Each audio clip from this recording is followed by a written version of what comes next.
નમસ્કાર મિત્રો, તમારું સ્વાગત છે આપણી ચેનલ. ઉનાળો આવવાની તૈયારીમાં છે, પરંતુ એ પહેલાં જ હવામાનમાં ફરી એકવાર ચોંકાવનારું રૂપ લઈ રહ્યું છે. બંગાળની ખાડીમાં સર્જાયેલી લો પ્રેશર અને પશ્ચિમી વિક્ષેપના કારણે દેશના ઘણા રાજ્યોમાં ભારે વરસાદ પડી શકે છે. 50 કિમી પ્રતિ કલાકે ઝડપે પવન ફૂંકાવાની પણ શક્યતા છે અને વીજળીના કડાકા ભડાકા સાથે ભારે વરસાદની શક્યતા વ્યક્ત કરવામાં આવી છે. હવામાનમાં અચાનક કેમ ફેરફાર આવી રહ્યો છે? ચાલો જાણીએ. મિત્રો, સામાન્ય રીતે ફેબ્રુઆરીના અંત સુધીમાં શિયાળો નબળો પડી જાય છે, પરંતુ આ વખતે પરિસ્થિતિ કંઈક અલગ જ છે.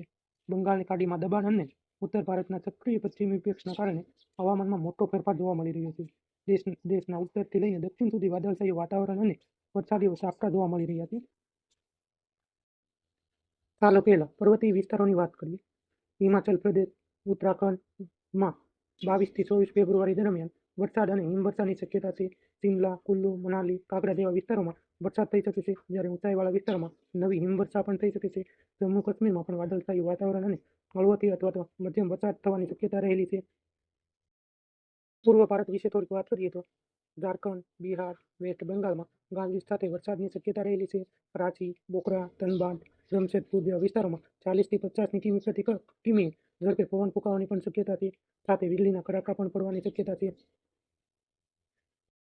દક્ષિણ ભારત અને દરિયાકાંઠા વિસ્તારમાં કેવી પરિસ્થિતિ રહેશે તો તમિલનાડુ, કેરળમાં વરસાદી ઝાપટા પડી શકે છે. દક્ષિણ પૂર્વ બંગાળની ખાડી અને અંદમાન નિકોબારની સમુદ્ર વિસ્તારોમાં દરિયાઈ તોફાન રહી શકે છે. માછીમારોએ દરિયામાં ન જવાની સલાહ આપવામાં આવી છે.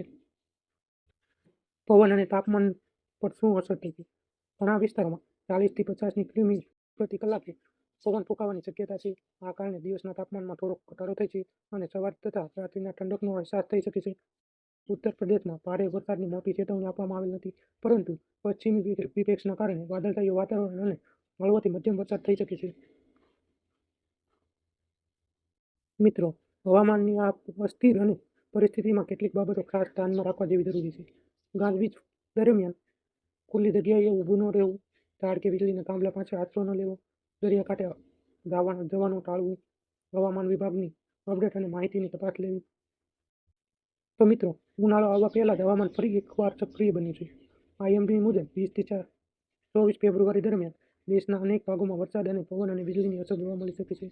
આગામી દિવસોમાં હવામાન સામાન્ય નહીં રહી શકે છે, તેથી સાવચેત રહો અને સુરક્ષિત રહો. જો તમને આ માહિતી ઉપયોગી લાગી હોય તો વિડીયોને લાઇક કરો અને ચેનલને સબસ્ક્રાઇબ કરો અને કોમેન્ટમાં જણાવો કે તમે હાલ કયા રાજ્યના છો અને તમારા રાજ્યનું હવામાન કેવું છે. આભાર. મળીએ આગામી નવા વિડીયો સાથે.